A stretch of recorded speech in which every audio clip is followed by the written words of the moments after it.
In the freezing shadows of the Ardennes, a dying enemy officer hands a secret map to a young American soldier. What mystery does this map hold, and why are unseen forces desperate to stop them? Can they uncover the truth before it's too late? December 1944 had turned the forests of the Ardennes into a frozen maze of snow, silence, and sudden danger. The trees stood heavy with ice, their branches drooping like tired shoulders. Snow fell in quiet sheets covering old footsteps and abandoned gear. In this stretch near the Belgian-German border, nothing was still for long. The line between friend and foe blurred with every gust of wind and muffled footstep. Private First Class Thomas Rourke moved cautiously behind his squad as they approached a cluster of rundown farmhouses nestled between dense woods. At 23 he wasn't the loudest or the fastest, but he noticed what others missed. Born in rural Ohio, Rourke had spent his early years navigating cornfields and backwoods, where silence taught him more than words ever could. Here, in this frozen battlefield, that quiet skill became his edge. The past few days had drained everyone. Food was limited, the cold bit through layers of clothing, and the skies offered no sign of help. Command had pushed the unit forward into this sector, with little explanation. Whispers passed between the men, something about enemy movements deeper in the woods, a possible build-up. But the truth was, no one really knew who was where anymore. Even the maps seemed unsure.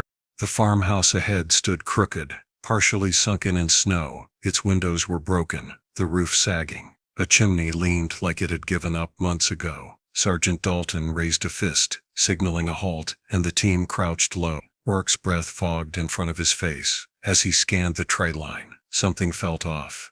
A sharp crack echoed through the air, then another. Snow exploded near their feet, and the silence shattered. "Get down!" someone shouted as flashes lit up from the trees. Gunfire erupted from both sides. The soldiers scrambled for cover behind stone walls and broken fences. Rourke dropped behind an overturned cart, the cold seeping through his sleeves as he pressed into the snow. From the farmhouse windows, shadows moved. The enemy had been waiting. It was a trap.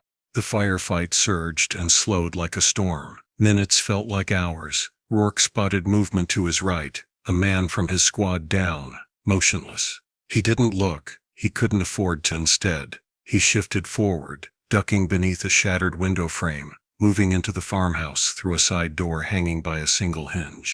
Inside, the air was thick with dust and gunpowder. The floor creaked beneath his steps. He could hear someone upstairs yelling in another language. Rourke climbed carefully, rifle at the ready, every breath tight. On the second floor, the hallway was dim and narrow. A door stood half open at the end, and from inside came low voices and shuffling movements. Bursting through the door, Rourke found himself face to face with two enemy soldiers, startled and not expecting him. What followed was chaos, furniture overturned, footsteps pounding, a shout of warning in the distance. Moments later, it was over. Rourke stood alone in the small room, heart racing. The wooden floor beneath him was splintered and uneven. Dust hung in the air. A third figure slumped against the wall, a man in a long coat with markings Rourke didn't fully recognize. He wore gloves and a thin scarf wrapped around his neck. His eyes blinked slowly, unfocused. He was older, maybe in his late 40s, with streaks of gray at his temples and a face carved by years of command. Rourke raised his rifle cautiously, but the man didn't move to resist. Instead, he reached toward his chest, then toward Rourke's arm. His hand trembled. Rourke didn't lower his weapon, but he didn't fire either. The man clutched something in his gloved hand, a small leather pouch, darkened by the elements. He pressed it into Rourke's coat with unexpected strength, his voice cracking through heavy breath. "Keep safe," he said in broken English, each word barely formed. "Not what it seems. Map lies inside truth." Rourke stared at him, confused. What map?" But the man said no more. His hand fell to his side. Voices echoed from the hallway, his own squad moving in. Rourke quickly tucked the pouch inside his coat. When Sergeant Dalton entered, Rourke turned to him, still shaken. "Second floor's clear," he said, steadying his voice. Outside, the gunfire had stopped. The snow had started again, soft and soundless. The enemy had pulled back, leaving the farmhouse in eerie stillness. The squad regrouped in the main room, checking one another for injuries. Tension hung thick in the air, no one speaking more than needed. Rourke stepped away from the others and opened the pouch, in secret. Inside was a folded piece of thick, worn paper, hand-drawn, creased at the edges, marked with symbols he didn't recognize. It wasn't just a map of roads or towns. This was something else entirely. Along the border of the paper were faded scribbles in German, and at the center a strange emblem circled in red ink. His fingers tightened around the map. He didn't know what it meant yet, but whatever it was, it hadn't been given to him by accident, and from the look in that officer's eyes, it wasn't something he was supposed to find. Rourke sat quietly on an overturned crate inside the farmhouse, his fingers tracing the lines of the worn map again and again. The leather pouch now lay beside him, empty, while the creased paper in his hand seemed to hum with importance. The symbols were strange, circles inside triangles, stars beside jagged lines, and arrows pointing to nowhere. The writing was even more confusing, a blend of Latin phrases and German words, scribbled in tight, slanted handwriting. Whatever this was, it wasn't a simple battlefield sketch. Outside, the wind howled through the broken shutters. Inside, a fire crackled weakly in a corner fireplace. The rest of the squad had moved on, securing the perimeter and checking for remaining threats. Rourke, however, remained glued to the map, something deep in his gut refusing to let it go. He had no proof, no translation, but the look in that officer's eyes before he passed, there was urgency, maybe even regret. That had to mean something. An hour later, back at their temporary command post a few miles behind the line, Rourke stood in front of Lieutenant Arnold Maddox. The map lay open on the table between them. Maddox, a wiry man with tired eyes and a voice that rarely changed tone, tapped a pencil against the edge of the map. "We'll send it up the line," he said flatly. "Let the higher-ups figure out what this is. You did your part." "With respect, sir," Rourke replied, steady but firm. "I think there's something more here. That officer didn't just hand this to anyone. He picked me, and he said it wasn't what it looked like." Maddox raised an eyebrow. "You speak German?" "No, sir, but I heard enough." He was clear about one thing. This map hides something. Maddox sighed, clearly unconvinced. "You're a private, Rourke, not an intelligence officer." Before Rourke could answer, Sergeant Neil Drayton stepped forward. He had been standing quietly in the corner, arms crossed, observing. In his early 30s, Drayton was one of the few soldiers with a background far removed from the battlefield. Before the war, he'd worked as a cartographer for a railroad company in New York, charting complicated terrain and studying old regional maps. "Let me see that again," Drayton said, leaning over the table. He traced a symbol near the bottom corner with his finger. This isn't random. Look at this compass rose. It's not just for direction. It's misaligned, intentionally. And this marking here, that's not a terrain symbol. That's a medieval sign used for buried storage, often seen in old European military maps." Maddox frowned. "What are you saying?" Drayton looked up. "I think this map points to something hidden, likely underground. Could be an ammunition depot, or a communication center, possibly both. And based on the terrain and the old border lines marked here, this is behind enemy lines. Not too far, but far enough." The room fell silent. Even Maddox seemed to pause, his skepticism weakening under the weight of the information. He rubbed his chin, staring at the map. "How sure are you?" he asked. Drayton didn't blink. "Not completely, but I've seen enough old maps to know this wasn't drawn for fun." Rourke stepped forward. "We need to check it out. If it is a depot or a command point, we need to know before we launch the offensive." Maddox shook his head slowly. "It's risky. If you're wrong—" "If I'm wrong, we waste a day," Rourke cut in. "But if I'm right, this could save lives. Maybe a lot of them." Maddox looked at him for a long moment. Then he exhaled and stepped back. "Fine. You've got 2 days. Take a small recon team. If you're not back by then, we'll assume you didn't find anything." Within the hour, the team was assembled. Drayton would come along for his map skills. Corporal Felix Moreno, quiet and quick, would handle the radio equipment to keep them in touch. The last to join was Eli Krause, the unit's medic, young, steady, and thoughtful. Krause had grown up in Chicago, but his parents had come from Frankfurt and he spoke fluent German. His background wasn't talked about much, but everyone knew it. He had his reasons for volunteering. Rourke briefed the team quickly under the fading daylight. "We're heading to this ridge here," he said, pointing at the red-circled area on the map. According to Drayton, the markings line up with this section of woodland near an old coal mine. If there's a supply site or something bigger hidden there, we need to find it before the offensive begins. "Clock's ticking," Moreno said, adjusting the straps on his pack. 48 hours, Drayton added. After that, our artillery starts moving in. If we're still out there, we'll be caught in the middle. The wind had picked up by the time they moved out. Snow crunched underfoot as they slipped beyond the edge of friendly territory, following old logging trails and frozen streams. The map guided them, but not easily. The terrain was rough, thick woods, steep ravines, abandoned barns half swallowed by snow. Drayton checked their path every mile, stopping to compare terrain features with the scribbled notations. It was clear this wasn't a straightforward path. Whoever had drawn the map wanted it to be read only by someone who knew how. That night, they made camp beneath the cover of dense evergreens. A small fire flickered between them, barely enough to warm their hands. Rourke kept the map close, studying it again. Under the glow of a lantern, he noticed something he hadn't before, a faint set of numbers etched into one corner. Coordinates, maybe, or a date. Kraus leaned in beside him. These words here, he said, pointing to a line in German. They translate loosely as the silence protects the secret. What's that supposed to mean? Moreno asked. Drayton shrugged. Could be nothing. Could be everything. Depends what's waiting for us out there. Rourke folded the map again carefully. We'll find out soon enough.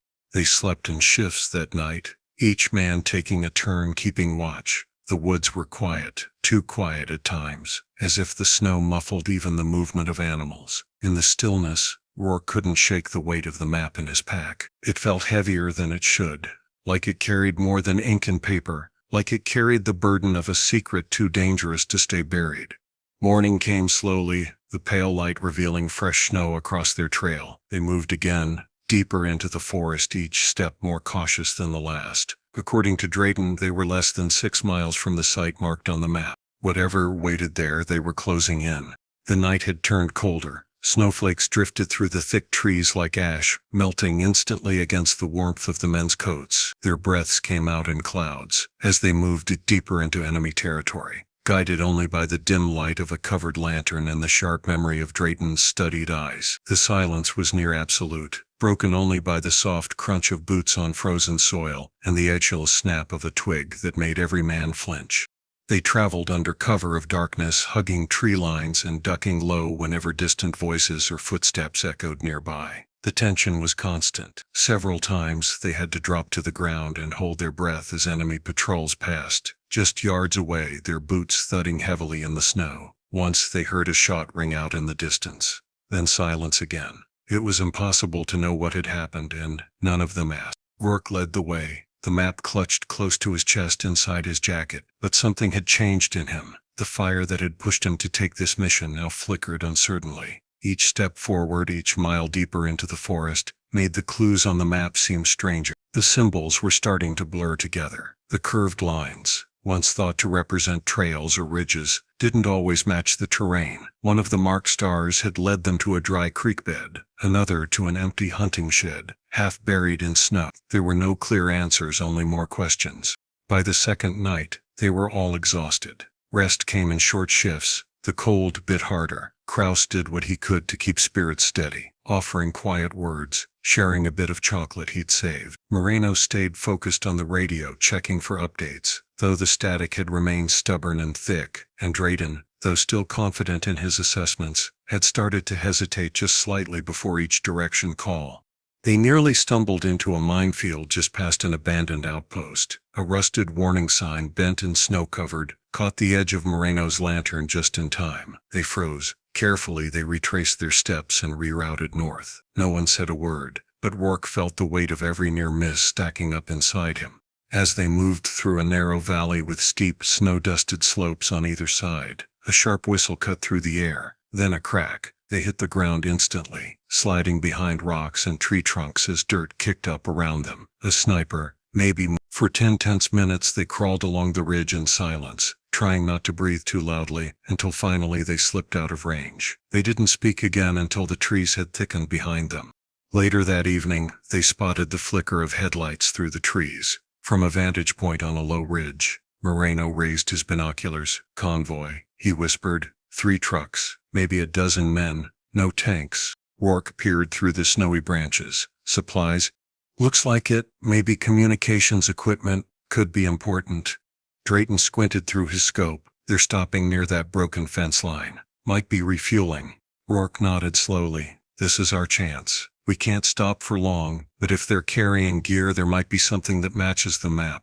They waited until the trucks idled and most of the German soldiers moved into the nearby barn. Then, under the cover of snow and silence, they crept down. Moreno jammed their radio signal. Kraus covered their flank. Within minutes, the team had reached the first truck. Inside were crates, tools, wire spools, and locked boxes. Drayton opened one and pulled out a small canvas folder, filled with communication charts and cipher wheels. "This," he said, holding it up with a stunned look. "These symbols, they match the map." Rourke took the folder and flipped through its contents. A page fell out, lined with diagrams that mirrored several of the map's stranger markings. The star-shaped symbols, the overlapping circles, one set matched the cluster near the final marked point on the map. The map was beginning to make more sense, still cryptic, but more grounded now. Suddenly a cry from the barn. A soldier had spotted them. Within seconds, shouting filled the air. "Move," Rourke barked, waving the others toward the trees. They didn't fire. They couldn't afford to draw attention. Instead, they vanished into the woods, weaving through frozen undergrowth and icy roots, finally stopping once they were sure no one followed. Their breaths were ragged, but the canvas folder was still in Drayton's hands, the cipher key safe. They set up a small camp again, this time in a sheltered grove by a frozen stream. Rourke stared at the pages while Drayton decoded what he could. Kraus brewed weak coffee from a tin, passing it around. It was barely warm, but it helped. They didn't notice the man until Moreno came back from scouting and dropped to one knee. He was hiding near the stream, German, alone. "Looks like he ran during the commotion." The soldier, maybe in his early 20s, sat quietly against a tree, his hands tied. He didn't look defiant, just tired, defeated. Kraus knelt beside him, asking soft questions in German. The prisoner said little, but then his eyes landed on the map in Rourke's hands. He chuckled, low and dry, then spoke just loud enough for all of them to hear. "Fools walking into the wolf's den." Rourke stepped closer. "What do you mean?" The prisoner just smiled faintly and looked away. Kraus translated again. "He says the map isn't what we think, that we're walking into something we don't understand, a place we're not supposed to find." Drayton narrowed his eyes. Could be fear, could be something else.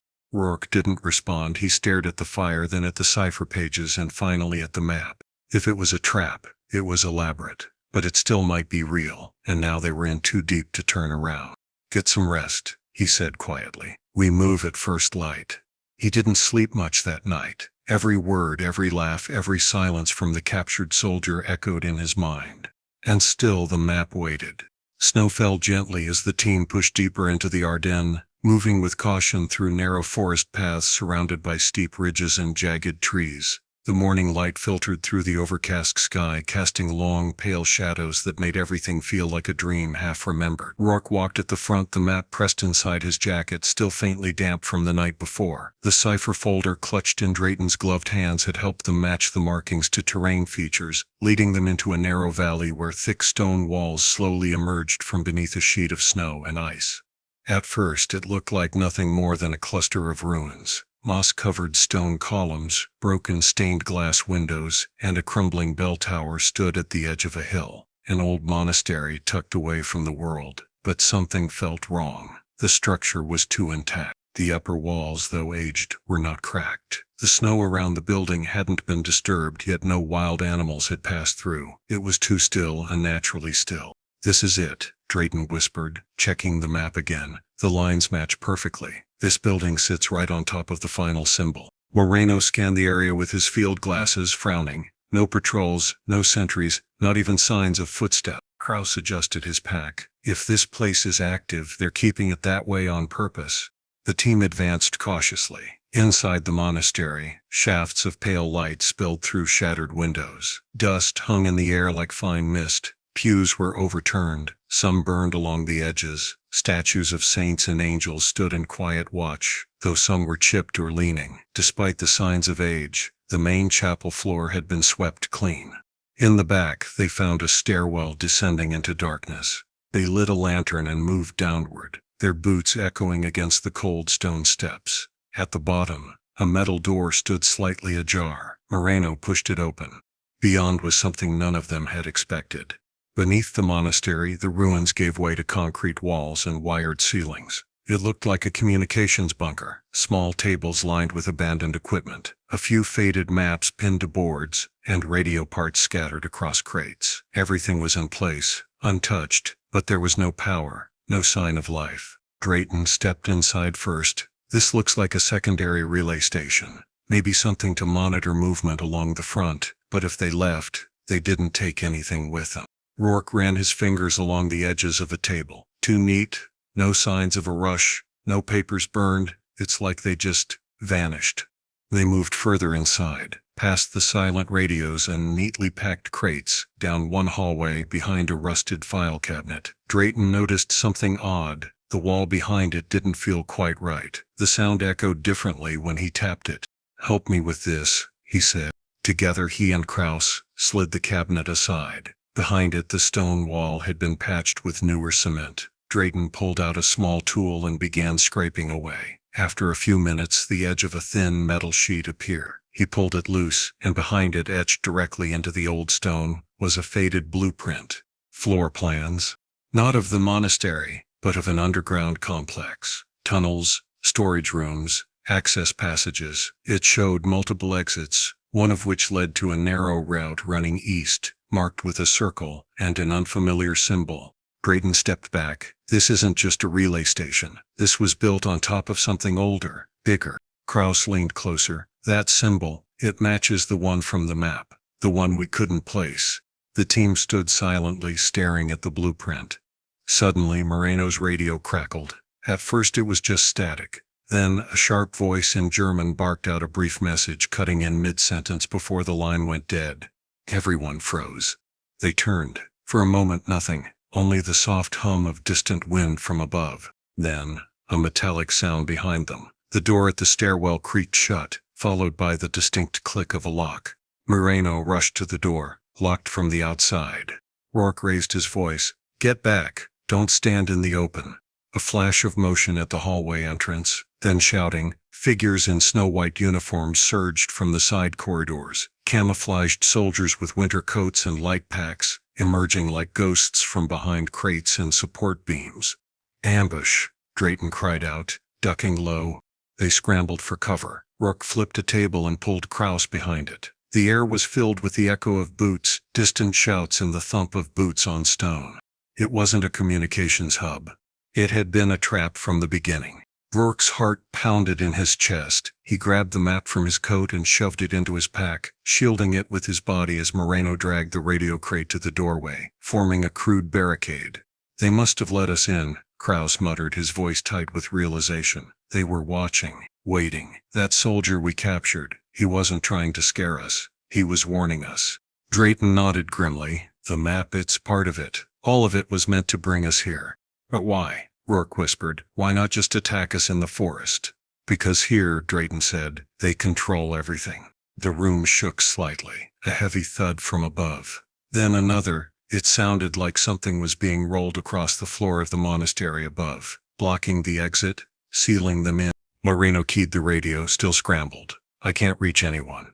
The lights flickered just once, then died completely. Total darkness swallowed the chamber. Rourke gripped his lantern and turned up the flame, casting a dim, flickering glow. Shadows danced across the concrete walls. He looked at the others, each one worn, tired, but still alert. They had walked straight into it, and now they were trapped. He took a slow breath, steadying himself. "This place was designed to keep people out," he said quietly, "but it can keep people in too."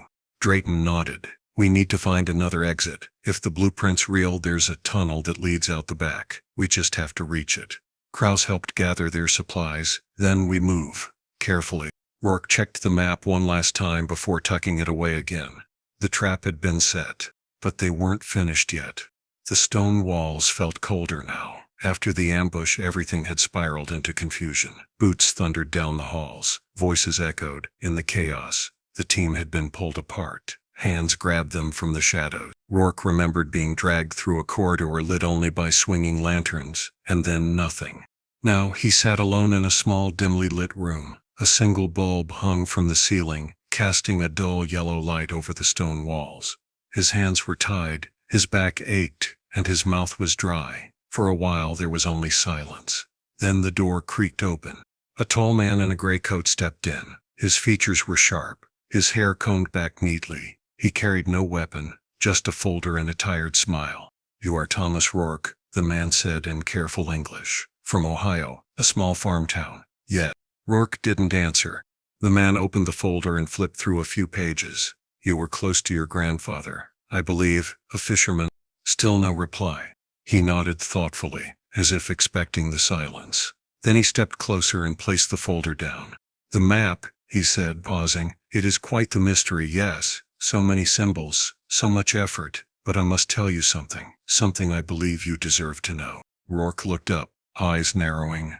"It was never real," the officer continued calmly. "The map was a trick, a decoy, designed to delay your side, to pull attention away from where it truly matters. You see, we wanted someone like you to find it. Someone smart, curious, someone who wouldn't ignore it."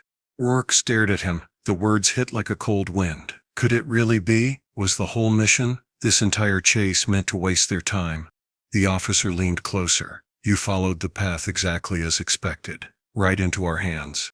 The door opened again, and the officer gave a short nod before exiting. Two guards stepped in, lifted Rourke from the chair, and led him down another hallway. In another part of the compound, Kraus sat at a long wooden table. Documents were stacked in front of him, some handwritten, others typed. A German officer stood nearby, arms crossed, watching every move. Kraus had grown up speaking both languages. Now that gift felt like a curse. The officer had ordered him to translate the papers. He had no choice. He scanned the pages carefully, dreading what he might uncover. One report detailed Allied troop movements, positions, supply rees, estimated reinforcements. Kraus frowned, his heart sinking. These weren't guesses.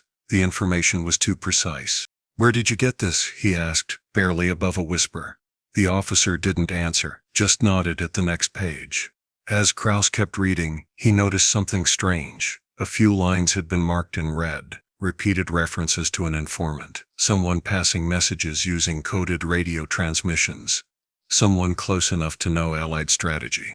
His hands trembled slightly. The realization struck him hard. There was a leak. Somewhere, someone had been giving real information to the other side, and this hidden bunker beneath the monastery was part of a larger system receiving it. In a separate chamber, Moreno sat against a stone pillar, his wrists tied behind his back with coarse rope. His head throbbed, but his thoughts were clear. The lights flickered again. The power had been unstable since the ambush. Every few minutes, the lights would dim or go out entirely for several seconds. He waited for one of those moments. When it came, the bulb overhead buzzed and went black. The room was swallowed in darkness. He shifted quietly, rubbing the rope against a sharp edge in the stone behind him. Slowly, patiently. Then, snap, he pulled his wrists free. He moved silently to the door. It was wooden, old. When he pushed, it creaked open slightly. Just enough. There were no guards outside. Just a long hallway and flickering lanterns. He stayed low, crept along the wall, and ducked into a side room that looked like an old chapel. A large cross hung above a cracked altar and dust blanketed the pews. He searched quickly, knowing every second counted. Behind the altar, a narrow passage was partially hidden by a torn curtain. He slipped through and found himself in a staircase that spiraled downward. The air grew colder. The walls became damper. At the bottom, he entered a crypt. Stone coffins lined the walls. Some had crumbled, others were sealed. The place smelled of earth and decay, but something caught his attention, a thin line of fresh footprints in the dust. He followed them. At the far end of the crypt, part of the wall had collapsed, revealing a narrow tunnel beyond. It looked natural, like part of a cave system that had never been fully explored, but air flowed through it, cold, clean air. An exit. He turned and hurried back up the stairwell. He had to find the others. Somewhere above, Kraus sat still at the table, the weight of the translation heavy on his shoulders. He looked toward the closed door. If Moreno had escaped, maybe there was still time. And in another dark room, Rourke stared at the wall, the officer's words repeating in his head. The map was a lie, but something inside him refused to believe it entirely. The clues, the underground structure, the blueprint, none of that had been fake. The map may have been bait, but what they'd found was real. There was more to uncover. He had to trust his instincts, and he had to get out. The cold clawed at Moreno's fingers as he crept through the crypt's hidden passage, breath rising in faint clouds. His heart pounded, not from fear, but urgency. Somewhere above, his team was still in enemy hands. The map might have been bait, but they had stumbled into something real, something dangerous, and time was running out. He found his way back through the winding stairwell into the quiet chapel, slipping between shadows as guards rotated their posts. Then he heard a soft thump, boots walking briskly down a nearby hall. He ducked behind a pillar and waited. Once the guard passed, he moved again, this time toward the rooms where he remembered Kraus had been taken. Luck or instinct brought him to the right door. He pressed his ear to it and whispered, "Kraus." A muffled reply came almost instantly. Moments later, the door creaked open from inside. Kraus had managed to pick the lock with a wire from an old chair. "I thought you were captured," Kraus whispered. "I found a way out," Moreno replied. "Where's Drayton?" "Next corridor, far end. They're keeping him isolated." "We're not leaving without him," Moreno said, already on the move. Minutes later they reached Drayton's room. He was sitting on the floor, eyes shut as if meditating. When they opened the door he looked up in surprise, but it didn't take long for a small grin to spread across his tired face.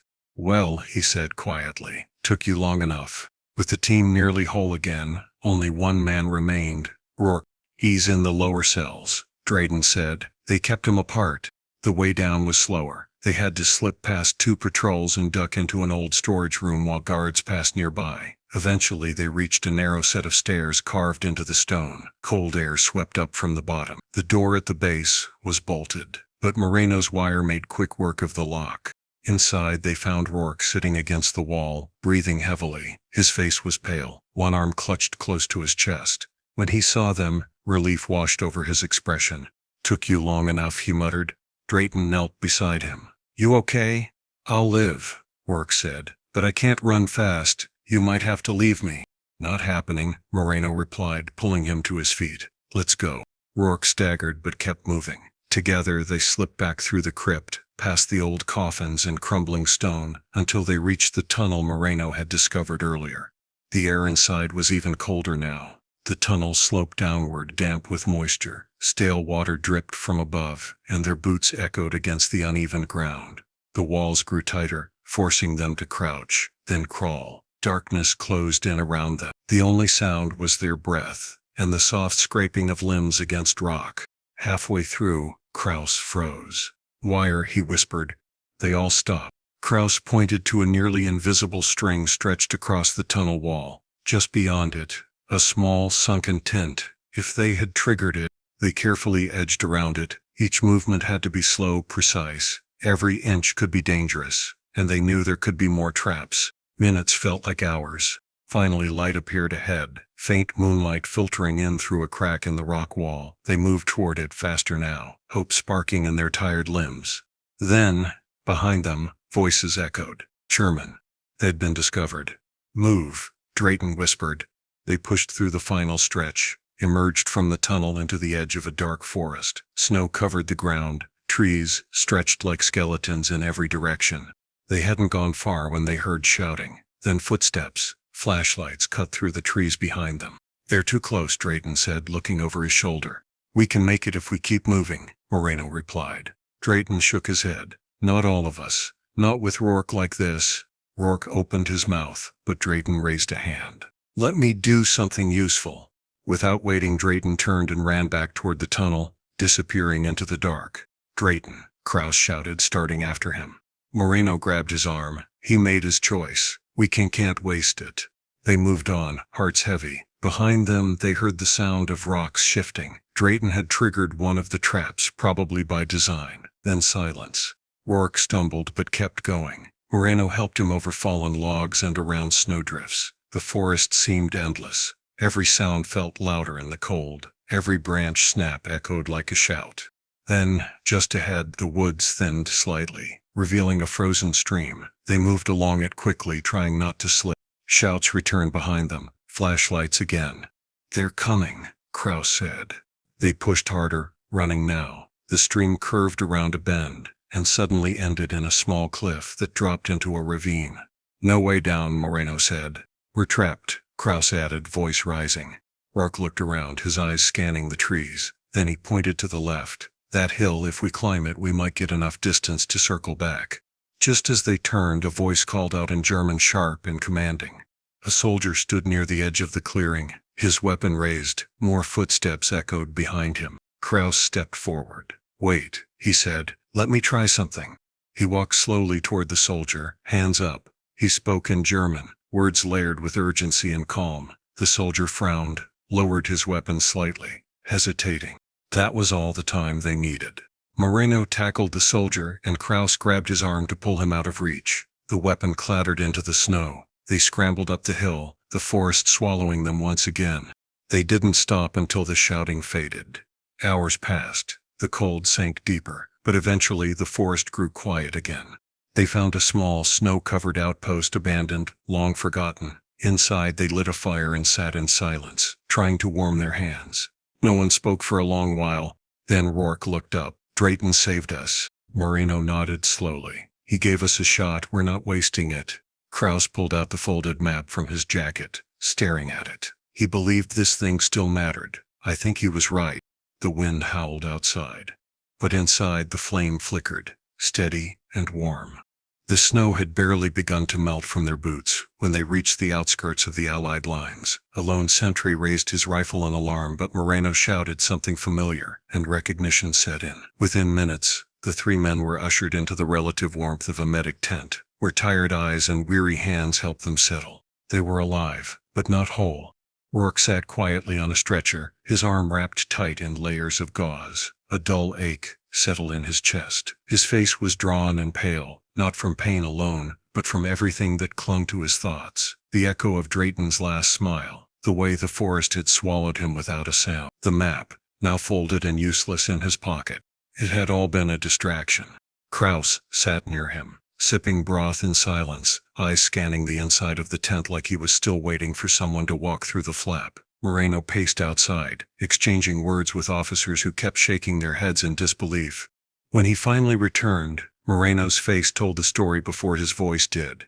"They launched the assault," he said flatly, "based on the map we gave them."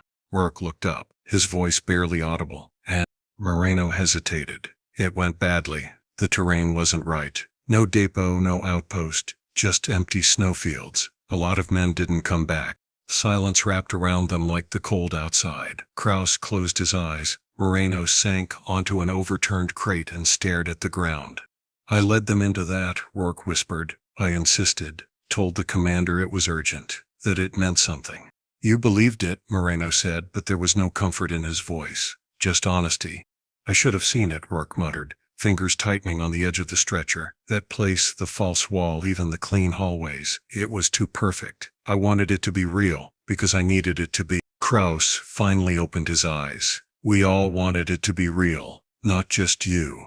Rourke turned to the window flap, watching snowflakes drift down in the gray morning light. For a long time, no one said a word. Then Kraus shifted, slowly pulling something from inside his coat. A folded page, worn and creased from handling. He held it up, frowning at the lines and symbols scrawled across it.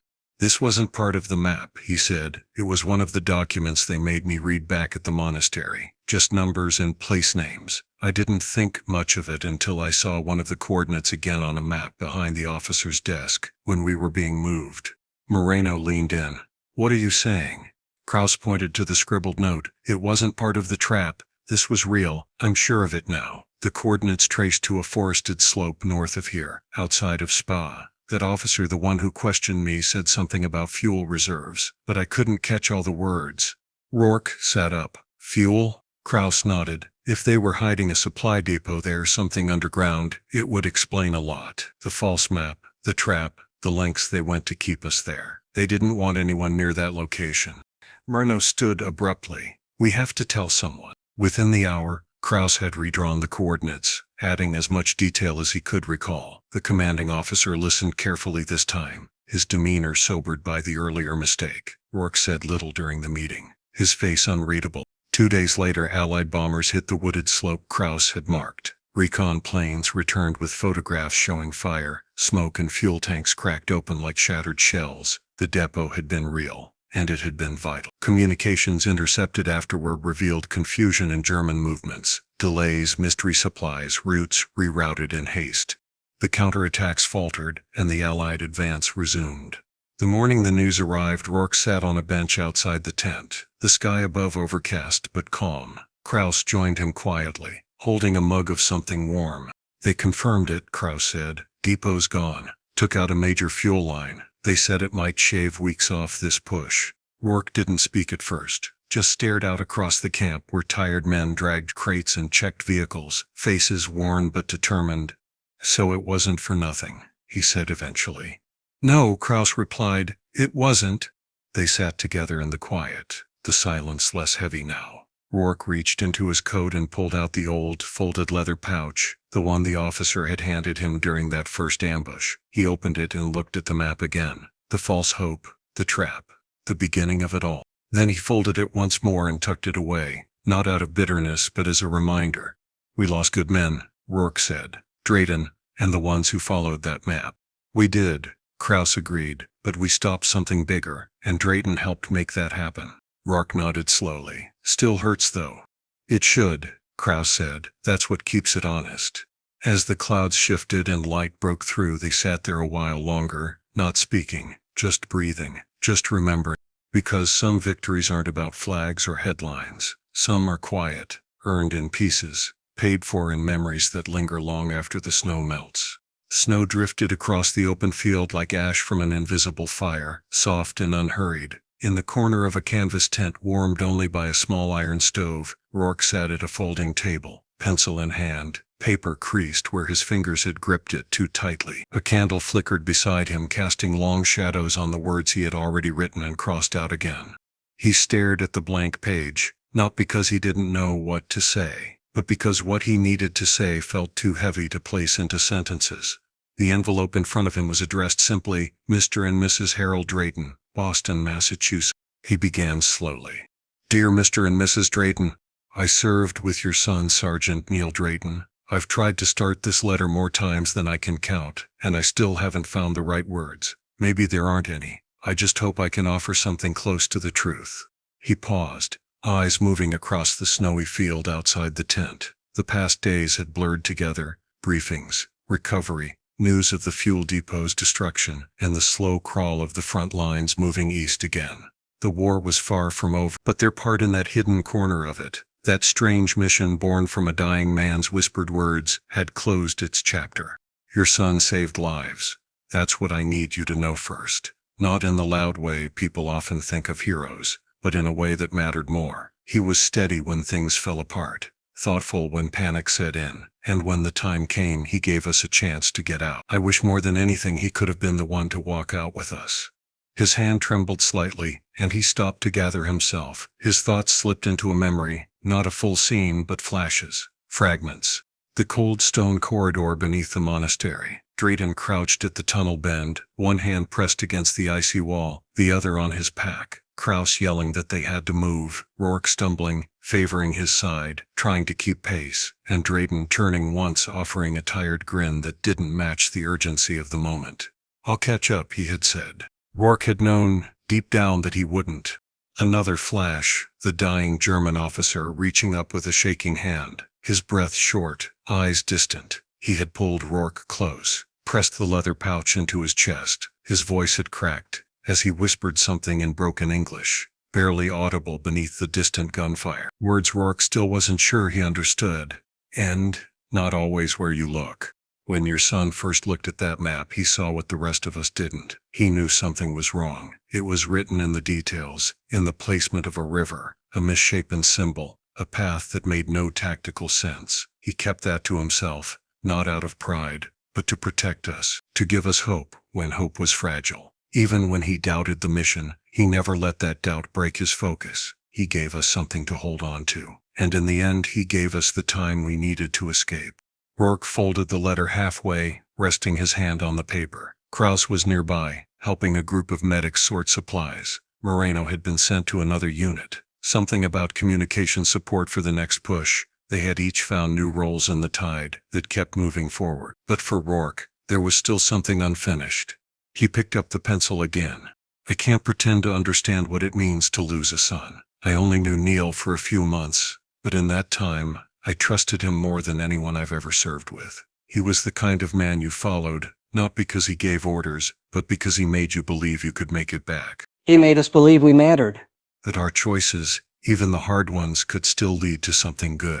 If I'm writing this well, it's because he taught me how to pay attention to the truth, even when it's hard, especially then. With deepest respect, Private First Class Thomas Rourke. He slid the letter into the envelope, sealed it, and stared at the name one last time. Then he stood and walked out into the cold, his boots crunching softly in the snow as he headed toward the mail tent. The wind bit at his coat, but he didn't rush. Something about the quiet helped settle him. The war moved like a storm, always shifting, always pulling men in and scattering them again. But this was something still, something meant to last. Inside the mail tent, he handed the envelope to the corporal and offered a nod. No words were needed.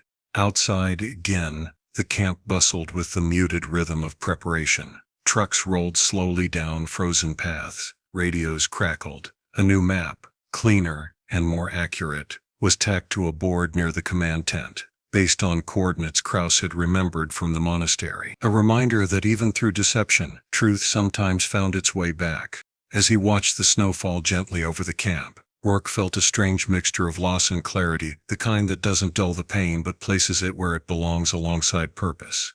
If you're proud to honor America's brave heroes, subscribe our channel for more powerful stories that bring their courage and sacrifice to life.